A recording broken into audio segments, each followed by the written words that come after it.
So, welcome to Career Ask Me Anything with Michael Leckie and Mark Bowden and our wonderful host, Fei Wu. The question came in based upon the Should I Quit or Get Fired video, which continues to get a lot of traction online and produces questions on a regular basis from YouTube. And here was the question I got. Quit or get fired? If you quit, you don't get unemployment. But if you do if you're fired. How should I approach this issue? P.S. I have a family and kids. Mark? Yeah, love it. Love it. As you probably know, Michael and Faye, I used to train actors in some of the biggest drama schools, most important drama schools in the world. And usually first day that I'd work with them, I'd pose the question, look, do you want to be famous? You know, and that's good. I'm all on for that. Or do you want to be really good at your job? Are you looking to be brilliant at what you do, which won't necessarily get you fame? Or are you looking to be famous for whatever reason? I don't care. Because I said, if it's the former one, if you want to get famous, like, let's do it now. We can do that right now, today. Like, in the next few minutes, I think I can have you on the front page. Yeah.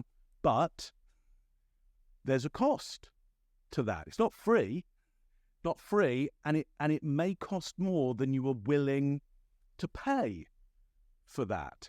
And so that's what reminds me of, you know, should I quit or get fired? If I get fired, I get some kind of prize. But it's like, but what's the punishment of getting fired? I don't know whether the prize is big enough for the punishment of that. Like, what kind of fired? Like, tell me the prize that you're going to get in the end if you get fired. Okay, tell me the value of that in your words. What's the value of that? And let's work out how you would get yourself fired that wouldn't outweigh the value of that. It's not going to cost so much that you're like, well, I mean, I got my fired pay, but you know, I'm now in prison for embezzling.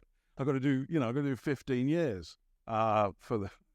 It turns out, actually, if you embezzle, no, you don't get that as well because I got fired with cause. So look, Michael Leckie, there's my answer to that. I hope it gave you the joy that you were looking for. What's your take on it, my friend? And he throws it back to me. I'm reminded actually because of what you said of, and I'm going to get the title wrong, so forgive me, but Clay Christensen's, How Will You Live Your Life? What Will You Do With Your Life book. And he wrote that after going back to a Harvard reunion and finding that some of his classmates that he had thought were brilliant, wonderful, smart, ethical leaders like Jeff Skilling from Enron were in prison. And he started talking about what it is, the choices you make and the values and what you choose. And I respect this. I have a family and kids. I have a family and kids myself, and they're important to me. And I don't know this person. I don't know if they're making minimum wage or well into six figures. I really, can't say anything about that. But I think that the point you are making is, and you've made it before many times, and I've stolen your phrase, there are prizes and punishments to everything, and you need to think that through. So once again, this is not simple. Now, I'm going to guess that this person is, probably not making hundreds of thousands of dollars a year if unemployment's going to make that much of a difference, because unemployment only goes up to such a certain level, at least in the United States, which I assume this is coming from with the language they use. But the good thing, maybe, about jobs that pay, lower wages is that there are more of them out there and you can find them. And there are great companies to work for and there are awful companies to work for. And so in their case, I wouldn't be thinking so much about which way am I going to leave? I'd be thinking more about what am I going to do? What am I going to do next? What am I getting from this? Why do I want to leave? I would try and get myself in a position where I didn't have to choose between quit or get fired. I would take the choice of get happy here or go somewhere else, as opposed to forcing myself into those choices. And once again, this brings us back to the discussion we've had about the way the question is presented and kind of binary choices that we limit ourselves so much. And I don't mean to sound like the back of a self-help novel, but we limit ourselves so much when we narrowly frame our life and our question and say, these are our choices. this is what I have to work with. No, you don't. You have a whole lot more to work with. It's just scarier because you have to take responsibility for all of that, and you really have to learn and educate yourself and broaden your choices out. It's I guess the last thing I'll say, maybe might be too much editorial comment. Faye may cut the entire thing, but freedom is frightening.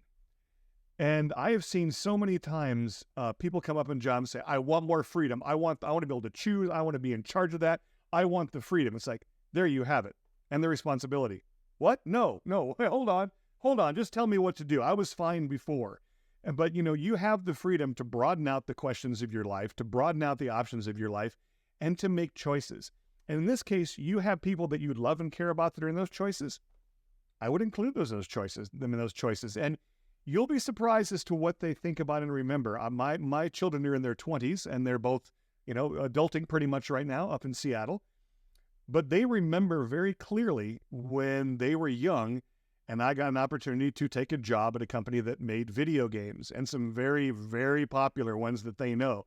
And they were over the moon excited about it. And I didn't take the job, and I told them why. It was because the location and the requirements were going to mean I was going to be gone a lot more. And they didn't care. They were so disappointed not to get video games for free. Until now, when they talk about it, they're talking about their own careers, and they remember that choice and the values behind it as they explore their own values and the choices they're making, which is a real healthy thing to do. Start from your values. Don't start from what you think the options are offered to you. So thank you for joining us with Mark Bowden, Michael Leckie on our Career Ask Me Anything. We look forward to your questions. You can find us on my website, michaelleckie.com, LECKIE.com/ask for the Career Ask Me Anything, and we'll see you with your questions next time.